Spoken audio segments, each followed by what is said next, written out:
Baking desserts is a skill that you need to perfect. E paano kung di ka marunong mag-bake?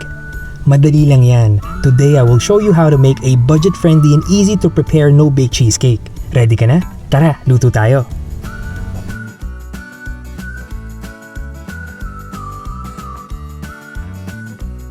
Okay, so shout out muna tayo. Thank you for those comments and continue to leave your comments and tell me what you think about my recipes. You can also request some dishes na gusto nyong lutuin ko. Keep on watching and supporting KMACS Kitchen. And if you haven't subscribed yet, please do hit that subscribe button and the notification bell para updated ka sa mga future videos na i-share ko. Also follow KMACS Kitchen on Facebook and Instagram. History says that cheesecake originated in Greece back in the 5th century BC. It is categorized into two types. We have the baked and unbaked. It usually has two layers, the bottom part which is the crust and the top part which is the cheese mixture. Meron din namang may toppings kagaya ng preserved fruits like blueberry and strawberry. There are a lot of variations of cheesecake around the world pero isa sa pinakasikat dito sa atin ay ang ube cheesecake. Today, we'll make a non-traditional cheesecake na pasok sa panlasa ng mga kids and kids at heart. Ano bang kailangan natin? We need ube cheese cupcakes, 1 can evaporated milk, 250 ml of all-purpose cream, 1 can condensed milk, cheese, food color, and cornstarch.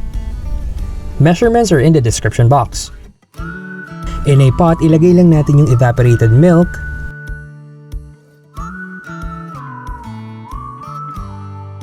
condensed milk,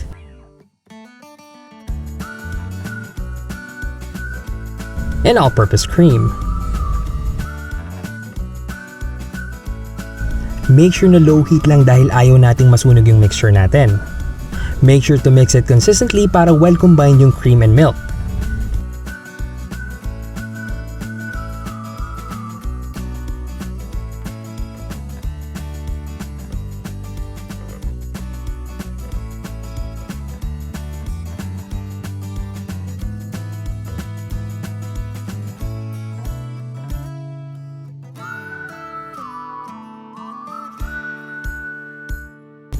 Takpan lang natin and let it simmer for around 5 to 6 minutes.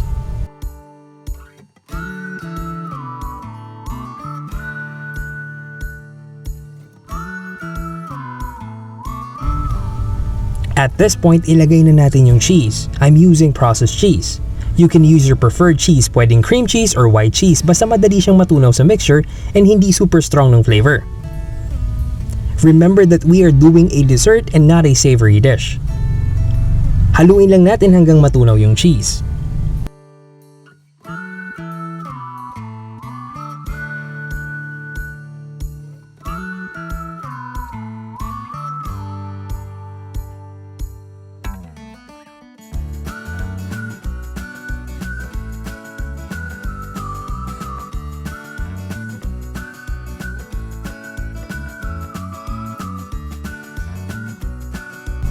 Kapag melted na yung cheese, we can now pour in our slurry. Slurry is a mixture of 1 part cornstarch and 1 part water. This will help thicken our cheese and cream mixture. Mag-start lang tayo gradually kasi ayaw naman natin ng super thick yung mixture. Maglagay muna tayo ng 4 teaspoons. Just mix it well para walang lumps.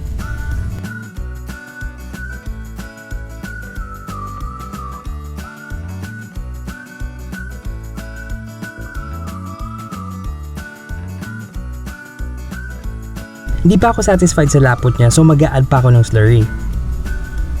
Mix it well para di masunog yung ilalim.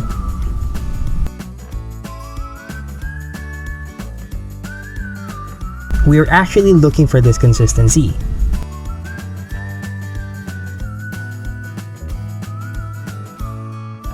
At this point, we can turn the heat off and set aside lang natin yung half ng mixture.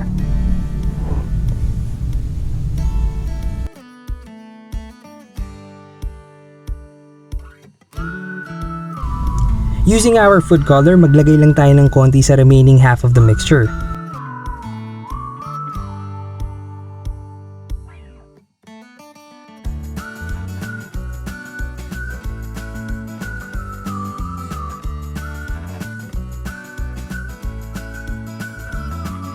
It depends on how vibrant you want the color to be. Para sa akin kasi okay na ito.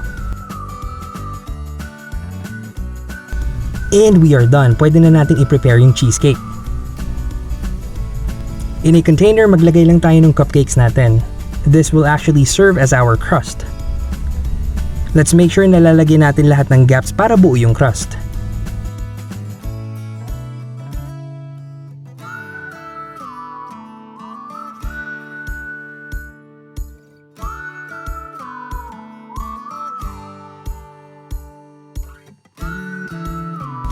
Flatten it out using a spoon or better yet, gumamit ka ng spatula.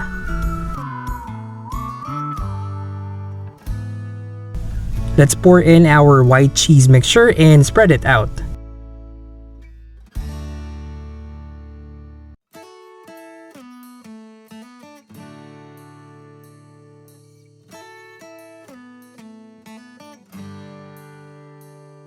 And then we have to do the same procedure. Depende na sa inyo ilang layers yung gusto nyong gawin.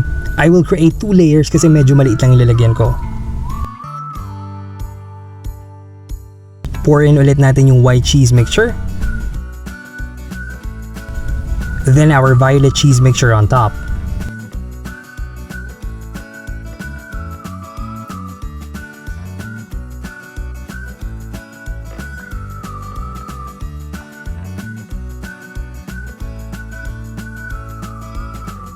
To make it fancy, gawin nating marble look yung top. Just pour the remaining white cheese mixture.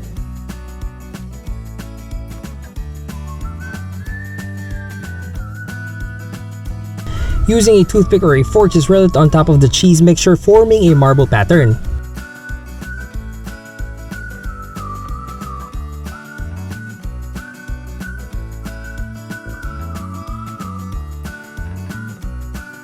Just put it in the fridge for a few hours and ready to serve na yan. And there you have it everyone, this is our No Bake Ube Cheesecake.